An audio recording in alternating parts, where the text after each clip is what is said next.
Czy nieruchomości mogą być kupowane na zasadzie kupowania kota w worku? I powiem, że niestety niektórzy tak działają. Od razu powiem, co mam na myśli. Mam na myśli kupowanie działek rolnych, które ktoś obiecuje, że zaraz zostaną one odrolnione i będziesz mógł się tam budować i zdobędziesz fortunę na tej działce. Ale zastanów się po pierwsze, dlaczego ktoś oferuje Ci taką super działkę, którą zaraz zostanie odrolniona, która będzie ponad 4 razy więcej warta i będziesz tak się budować. Dlaczego ktoś Ci proponuje taką okazję, a sam z niej nie skorzysta? I to jest właśnie to kupowanie kota w worku. W ogóle od razu dodam, zapraszam Was na nasze wszystkie audycje o gruntach, o domach, mieszkaniach, o obrocie, o cenach, gdzie poruszamy te problemy rynku nieruchomości, ale także na kursy nasze online, gdzie możesz tą wiedzę całą znaleźć w większym zakresie uporządkowaną. Wróćmy do tych działek i tego odrolnienia. Co to w ogóle jest odrolnienie? Od razu powiem, że takiego pojęcia formalnie, prawnie to nie ma.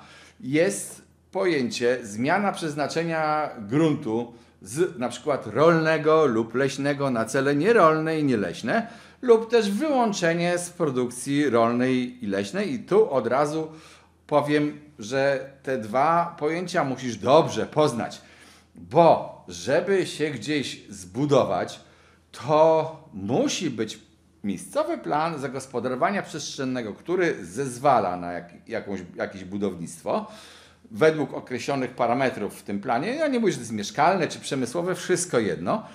Lub też musi być wydana decyzja o warunkach zabudowy, która określa, co na tej działce można zbudować.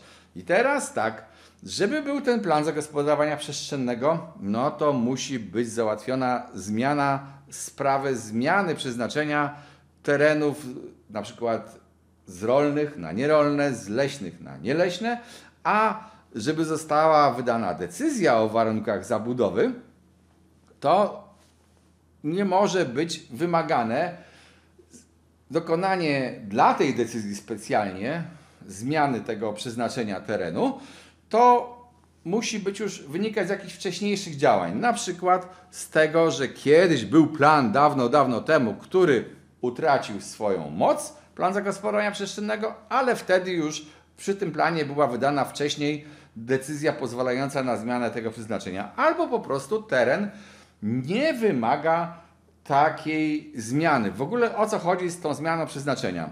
I kto o to występuje? Czy to Ty występujesz? Nie. To gmina występuje odpowiednio do ministra albo do marszałka, w zależności od klasy gruntu, obszaru i tak dalej. I to jest wszystko w ustawie. Ciebie to nie interesuje w tej chwili, bo to załatwia gmina.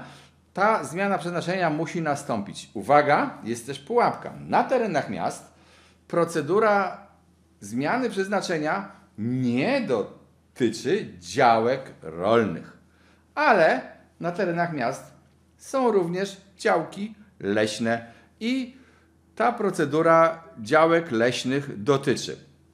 Jeżeli jest już załatwiona ta zmiana przeznaczenia, to wtedy Ty, jeżeli kupisz taką działkę i będziesz chciał tam wystąpić o pozwolenie na budowę, oczywiście zgodnie z tym planem zagospodarowania przestrzennego albo zgodnie z otrzymanymi warunkami zabudowy, to musisz zapłacić za wyłączenie ziemi z produkcji rolnej lub leśnej. I jakie to są opłaty? No, zależą od klasy gruntów. Odsyłam do ustawy o ochronie gruntów rolnych i leśnych. Tam jest cała tabelka podana. Nie są to małe opłaty przy dobrych gruntach, od razu mówię.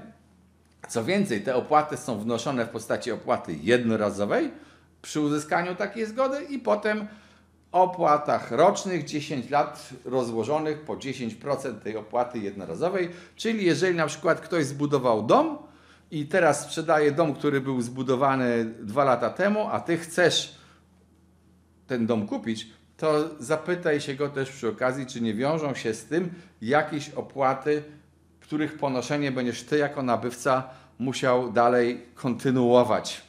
A te opłaty nie są w żaden sposób wpisane w księgę wieczystą.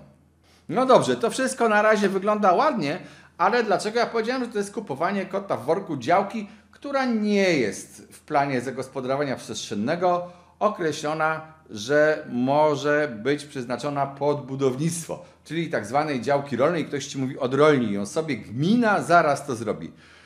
Gminy nic nie obliguje tak naprawdę do tego, żeby zrobiła tę zmianę dzisiaj, jutro lub pojutrze, a może za 10 lat. Ja znam przypadki, kiedy ktoś kupił takie ziemię na odrolnienie i 20 lat nadal ma tą ziemię nieodrolnioną w cudzysłowie, bo to takie dziwne pojęcie. Gmina zrobi, kiedy zrobi. Gmina to jest rada gminy, która podejmie decyzję wtedy, kiedy podejmie, a że jest to ciało z wyboru pochodzące, no to jest to ciało polityczne, więc nie zawsze działa też racjonalnie, od razu można powiedzieć.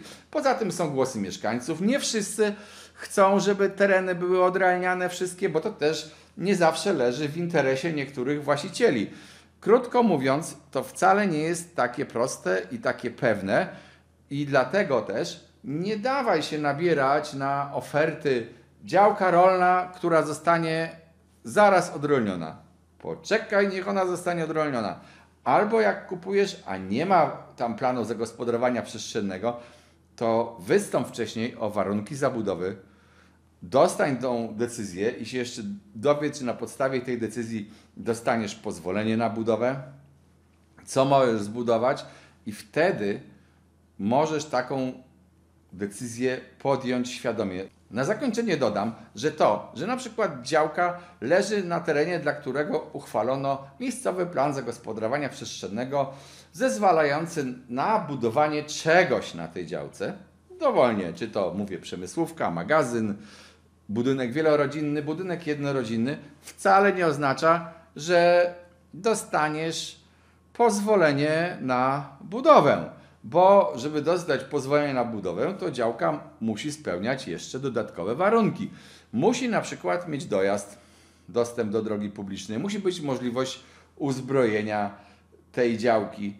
A to nie zawsze się zdarza i ja znam osobiście tak zwane zaszłościowe działki, gdzie leży działka przy drodze niby, tylko ta droga jest prywatna i podzielona na 40 różnych kawałków, w różnych udziałach, jeszcze współudziałach i tak dalej, gdzie stoją wkoło domy jednorodzinne i to by się wybuduje dobrze w tej plombowej działce, wybuduje się, postawie.